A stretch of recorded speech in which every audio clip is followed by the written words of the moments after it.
Hi friends, welcome back to my channel. അപ്പോൾ ഇന്ന് നമ്മൾ പച്ച നേന്ത്രക്കായും പച്ചമാങ്ങയും വെച്ചിട്ട് വളരെ എളുപ്പത്തിൽ ചെയ്യാൻ പറ്റുന്ന ഒരു സിമ്പിൾ റെസിപ്പി, നാടൻ റെസിപ്പിയാണ് കേട്ടോ ചെയ്യുന്നത്. അപ്പോൾ ചോറിൻ്റെ കൂടെ കഴിക്കാൻ വളരെ ടേസ്റ്റി ആയിട്ടുള്ളൊരു കറിയാണ്. അപ്പോൾ എല്ലാവരും ട്രൈ ചെയ്തിട്ട് ഫീഡ്ബാക്ക് അറിയിക്കാൻ മറക്കരുത്. അതുപോലെ തന്നെ കണ്ടിന്യൂസ് ആയിട്ട് വീഡിയോസ് കാണുക കേട്ടോ. കണ്ടിന്യൂസ് ആയിട്ട് വീഡിയോസ് കാണാതിരുന്ന് കഴിഞ്ഞാൽ നോട്ടിഫിക്കേഷൻ വരാനുള്ള ബുദ്ധിമുട്ടുണ്ട്. ഒരുപാട് പേര് പുതിയ വീഡിയോസ് പുതിയതൊന്നും ഇടുന്നില്ലേ, അപ്ലോഡ് ചെയ്യുന്നില്ലേ എന്നൊക്കെ ചോദിക്കുന്നുണ്ട്. കണ്ടിന്യൂസ് ആയിട്ട് വീഡിയോസ് കാണാത്തതുകൊണ്ടാണ് കേട്ടോ. അപ്പോൾ കണ്ടിന്യൂസ് വീഡിയോസ് കണ്ടു കഴിഞ്ഞാൽ ഞാൻ വീഡിയോസ് അപ്ലോഡ് ചെയ്യുമ്പോൾ ഉടൻ തന്നെ നിങ്ങൾക്ക് നോട്ടിഫിക്കേഷൻ കിട്ടുമെന്ന്. അപ്പോൾ നമുക്കിത് എങ്ങനെയാണ് തയ്യാറാക്കുന്നത് നോക്കിയിട്ട് വരാം. ഇതിനായിട്ട് 2 പച്ച നേന്ത്രക്കായ എടുത്തിട്ടുണ്ട്. എന്നിട്ട് തൊലിയൊക്കെ ചെറുതായിട്ടൊന്ന് ചീകി കളഞ്ഞതിന് ശേഷം നമുക്ക് നീളത്തിലുള്ള പീസാക്കി ഒന്ന് കട്ട് ചെയ്തെടുക്കാം. അപ്പോൾ ഞാൻ കട്ട് ചെയ്തിട്ട് കുറച്ച് വെള്ളത്തിലിട്ട് വെച്ചിരുന്നു കേട്ടോ, കറ പോകാൻ വേണ്ടിയിട്ട് കട്ട് ചെയ്ത് വെള്ളത്തിലേക്ക് ഇട്ട് വെച്ചു. എന്നിട്ട് ആ വെള്ളത്തിൽ നിന്ന് നന്നായിട്ട് കഴുകി വൃത്തിയാക്കിയിട്ട് നമുക്കൊരു ചട്ടിയിലേക്ക് ചേർത്ത് കൊടുക്കാം. ഇനി ഇതിനകത്തേക്ക് ഒരു 1/4 ടീസ്പൂണിൽ താഴെ മഞ്ഞൾപ്പൊടി ചേർത്ത് കൊടുക്കാം. ഒരു 1/4 ടീസ്പൂണോളം മുളക് പൊടി കൂടി ചേർത്ത് കൊടുക്കാം. മുളക് പൊടിയുടെ അളവ് ഒരുപാട് കൂട്ടണ്ട, നമ്മളിതിലേക്ക് പച്ചമുളക് ചേർക്കുന്നുണ്ട്. അപ്പോൾ ഒരു 1/4 ടീസ്പൂണിൽ താഴെ മതി.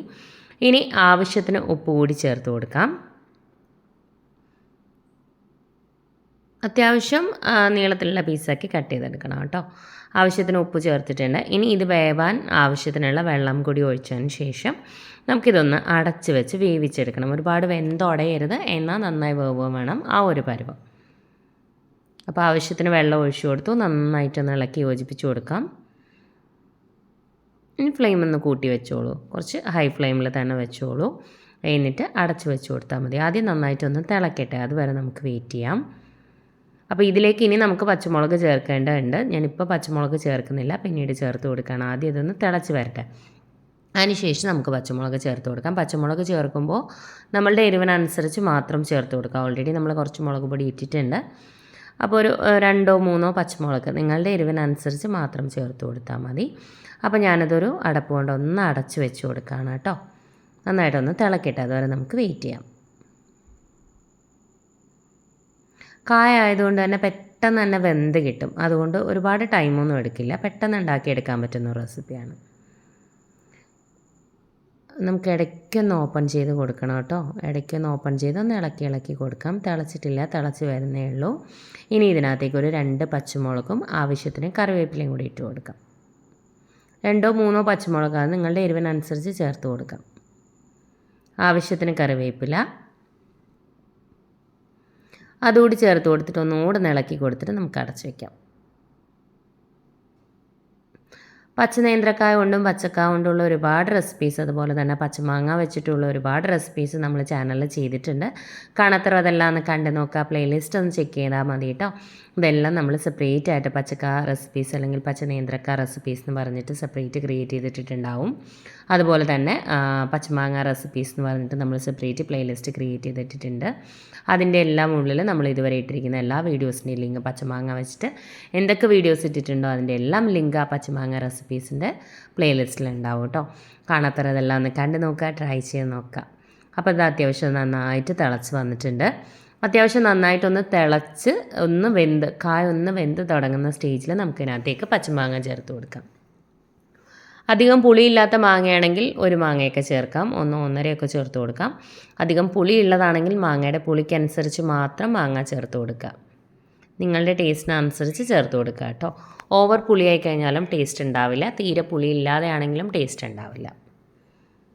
1 മാങ്ങയൊക്കെ ചേർക്കാം, അത്യാവശ്യം പുളിയുള്ള മാങ്ങയാണെങ്കിൽ. ഇനി വീണ്ടും നന്നായിട്ടൊന്ന് ഒതുക്കി കൊടുത്തിട്ട്, വെള്ളം കുറവാണെങ്കിൽ ഇത്തിരി കൂടി ഒഴിച്ചു കൊടുക്കണം. അപ്പോൾ അത്യാവശ്യം വെള്ളം ഉണ്ട്, അതുകൊണ്ട് ഞാൻ ഒഴിച്ചിട്ടില്ല. അടച്ച് വെച്ച് കൊടുത്തു.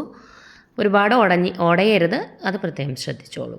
ഇനി നമുക്കിൻ്റെ അരപ്പ് തയ്യാറാക്കി എടുക്കാം. ഒരു മിക്സിയുടെ ജാർ എടുത്തിട്ട് ഒരു 1.5 പിടിയോളം തേങ്ങ എടുക്കുന്നുണ്ട്. ഒരു 3-4 ചെറിയുള്ളി, 3-4 വെളുത്തുള്ളി കൂടി ചേർത്ത് കൊടുത്തു. ഇനി ഇതിനകത്തേക്ക് ഒരു 1/4 ടീസ്പൂൺ മഞ്ഞൾപ്പൊടി, ഒരു 1/4 ടീസ്പൂൺ ചെറിയ ജീരകം, നല്ല ജീരകമാണ് നമ്മൾ ചേർത്ത് കൊടുക്കുന്നത്. ഇതെല്ലാം കൂടി ചേർത്തിട്ട് വെള്ളമൊന്നും ഒഴിക്കരുത്, ജസ്റ്റ് ഒന്ന് കറക്കിയെടുക്കുക. ഒന്ന് പൾസ് മോഡിൽ കറക്കിയെടുത്താൽ മതി, അരഞ്ഞു പോകരുത്, എന്നാൽ അത്യാവശ്യത്തിന് ചതഞ്ഞ് കിട്ടുകയും വേണം, ആ ഒരു പരുവം. വെള്ളമൊന്നും ഒഴിച്ച് അരച്ചെടുത്ത് കളയരുത് കേട്ടോ, ചതച്ചെടുക്കുക ചെയ്യാവൂ. തോരൻ്റെ പരുവമല്ല, അതിനേക്കാൾ ഒരു ഇത്തിരി കൂടി അരയണം, എന്നാൽ അരഞ്ഞു പോകാനും പാടില്ല. ചേർത്തിട്ട് നന്നായിട്ടൊന്ന് ഇളക്കി കൊടുക്കാം. വെള്ളമൊക്കെ അത്യാവശ്യം ഒന്ന് വറ്റി വന്നിട്ടുണ്ട്. ഈ ഒരു സ്റ്റേജിൽ നമ്മൾ തേങ്ങ ചേർത്ത് കൊടുത്തിട്ട് നന്നായിട്ടൊന്ന് ഇളക്കി കൊടുക്കുക. കുറച്ചൊന്ന് കുഴഞ്ഞിരിക്കണം കേട്ടോ, അപ്പോഴാണ് ആ ഒരു ടേസ്റ്റ് കിട്ടുക. ഒരുപാടിട്ട് കുത്തി ഉടയ്ക്കേണ്ട, എന്നാൽ അത്യാവശ്യം ഒന്ന് കുഴഞ്ഞു വേണം. തേങ്ങയുടെ അരപ്പ് ചേർത്തിട്ട് നന്നായിട്ടൊന്ന് ഇളക്കി കൊടുക്കുക. വെള്ളം തീരെ ഇല്ലയെന്നുണ്ടെങ്കിൽ ആ മിക്സിയുടെ ജാറ് കഴുകി 1-2 ടേബിൾ സ്പൂൺ വെള്ളം ഒഴിച്ച് കൊടുക്കണം. ഇനി നന്നായിട്ടൊന്ന് ചൂടാവണം, ആ തേങ്ങയുടെ ആ റോ ടേസ്റ്റ് ഒന്ന് മാറണം. നന്നായിട്ടൊന്ന് ഇളക്കി കൊടുത്തതിന് ശേഷം ഒരു ഇത്തിരി നേരം മതി, പെട്ടെന്ന് തന്നെ ആയി കിട്ടുമല്ലോ. ഇതിനകത്തേക്ക് നമുക്ക് ലാസ്റ്റ് കുറച്ച് പച്ച വെളിച്ചെണ്ണയും കുറച്ച് കറിവേപ്പിലയും കൂടി ഒഴിച്ച് കൊടുക്കാം. നിങ്ങൾക്ക് വേണമെന്നുണ്ടെങ്കിൽ താളിച്ചിട്ട് കൊടുക്കാം, എണ്ണ ഒഴിച്ച് കടുകും വറ്റൽമുളകും കറിവേപ്പിലയും കൂടി താളിച്ച് വേണമെങ്കിൽ ഒഴിച്ച് കൊടുക്കാം. അതല്ലാന്നുണ്ടെങ്കിൽ നല്ല പച്ച വെളിച്ചെണ്ണ ഒഴിച്ച് കുറച്ച് കറിവേപ്പിലയും കൂടി ഒഴിച്ച് നന്നായിട്ട് ഇളക്കി കൊടുക്കുക. കുറച്ചങ്ങനെ ഒരു കുഴമ്പ് പരുവായിരിക്കണം കേട്ടോ, ഒരുപാടങ്ങ് പേസ്റ്റ് പോലെ ആവുകയും ചെയ്യരുത്, എന്നാൽ ആ ഒരു തോരൻ്റെ പരുവാവുകയും ചെയ്യരുത്, അതിൽ കുറച്ചുകൂടി കുഴയണം. അപ്പോഴാണ് ആ ഒരു ടേസ്റ്റ് കിട്ടുക. മാങ്ങയും കായും എല്ലാം കൂടെ ചേർന്നിട്ട് നല്ലൊരു ടേസ്റ്റാണ് കേട്ടോ. നിങ്ങൾ മസ്റ്റായിട്ടും ട്രൈ ചെയ്ത് നോക്കുക, ഉറപ്പായിട്ടും നിങ്ങൾക്ക് ഇഷ്ടപ്പെടുന്ന റെസിപ്പി ആയിരിക്കും. ചെറിയൊരു പുളിയും എരിവും എല്ലാം കൂടി ചേർത്തിട്ട് ഒരു പ്രത്യേക സ്വാദാണ് കേട്ടോ ഈ ഒരു റെസിപ്പി. അപ്പോൾ അത് മതിയാവും, തേങ്ങയുടെ ആ ഒരു റോ ടേസ്റ്റ് ഒന്ന് മാറണം, അത്രയേ ഉള്ളൂ. വെള്ളം ഇല്ലാന്നുണ്ടെങ്കിൽ 1-2 ടേബിൾ സ്പൂൺ വെള്ളം കൂടി ഒഴിച്ചു കൊടുക്കുക അരപ്പ് ചേർക്കുമ്പോൾ, കാരണം അതൊന്ന് ചൂടായി കിട്ടണമല്ലോ, അതിന് വേണ്ടിയിട്ട് മാത്രമാണ്. അപ്പോൾ ഇത്തിരി ചോറിൽ ഞാൻ നമ്മുടെ കായും മാങ്ങയും കൂടെ കൂട്ടിയിട്ട് കൊടുത്തിട്ടുണ്ട്. ഇനി ഇതിനകത്തേക്ക് കുറച്ച് മാങ്ങ അച്ചാർ, നമുക്ക് കുറച്ച് കട്ട തൈര് എടുക്കാം കേട്ടോ. ഈ ഒരു കോമ്പിനേഷനൊക്കെ എനിക്ക് ഒരുപാട് ഇഷ്ടമാണ്. നല്ല കട്ട തൈര്, 3-4 കാന്താരിമുളക് കൂടി ഇട്ട് കൊടുക്കാം. തൈരും കാന്താരിമുളകും ഉപ്പും കൂടി ചേർത്തിട്ട് നന്നായിട്ടൊന്ന് ഞെരടി എടുത്താൽ നല്ല ടേസ്റ്റാണ് കേട്ടോ. വേറെ ഒരു കറിയും വേണമെന്നില്ല ചോറിനാൻ, എനിക്ക് ഒരുപാട് ഇഷ്ടമുള്ള ഒന്നാണ് തൈര്.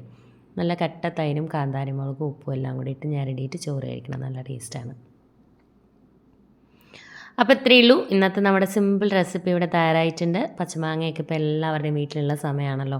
പച്ചക്കാ വെച്ചിട്ടും പച്ചമാങ്ങയും കൂടി വെച്ചിട്ട് ഈ ഒരു കൂട്ടൊന്ന് തയ്യാറാക്കി നോക്കുക, ഉറപ്പായിട്ട് നിങ്ങൾക്ക് എല്ലാവർക്കും ഇഷ്ടപ്പെടുന്നതാണ്. ട്രൈ ചെയ്യാൻ മറക്കരുത്. ട്രൈ ചെയ്തിട്ട് എങ്ങനെയുണ്ടായിരുന്നു എന്ന് ഫീഡ്ബാക്ക് അറിയിക്കാനും മറക്കരുത്. ഇതുപോലെയുള്ള റെസിപ്പീസൊക്കെ ഇഷ്ടമാകുന്ന ഫ്രണ്ട്സിനും ഫാമിലിയിലും ഒക്കെ ഉള്ളവരുണ്ടെന്നുണ്ടെങ്കിൽ വീഡിയോസ് ഒന്ന് ഷെയർ ചെയ്ത് കൊടുക്കണേ, ചാനലൊന്ന് സപ്പോർട്ട് ചെയ്യാൻ പറയുക. അതുപോലെ ഇതുവരെ ചാനൽ സബ്സ്ക്രൈബ് ചെയ്യാതെ വീഡിയോ കാണുന്ന ആരെങ്കിലും ഉണ്ടെങ്കിൽ ചാനൽ ഇഷ്ടമായിട്ടുണ്ടെങ്കിൽ ഒന്ന് സബ്സ്ക്രൈബ് ചെയ്തേക്കണേ. സബ്സ്ക്രൈബ് ബട്ടൺ പ്രസ് ചെയ്യുമ്പോൾ അടുത്തൊരു ബെൽ ഐക്കൺ വരും, ബെൽ ബട്ടൺ പ്രസ് ചെയ്യുക. 3 ഓപ്ഷൻസ് കാണിക്കും, ആദ്യം കാണുന്ന ഓൾ തന്നെ പ്രസ് ചെയ്യുക, എന്നാലേ ഞാൻ പുതിയ വീഡിയോസ് ഇടുമ്പോൾ നിങ്ങൾക്ക് എൻ്റെ നോട്ടിഫിക്കേഷൻ കിട്ടും. സബ്സ്ക്രൈബ് ചെയ്തുകൊണ്ട് മാത്രം എൻ്റെ പുതിയ വീഡിയോസിൻ്റെ നോട്ടിഫിക്കേഷൻ നിങ്ങൾക്ക് വരത്തില്ല. നോട്ടിഫിക്കേഷൻ കിട്ടാനായിട്ടാണ് അടുത്തുള്ള ബെൽ ഐക്കൺ പ്രസ് ചെയ്താൽ ആദ്യം കാണുന്ന ഓൾ തന്നെ പ്രസ് ചെയ്യാൻ പറയുന്നത്.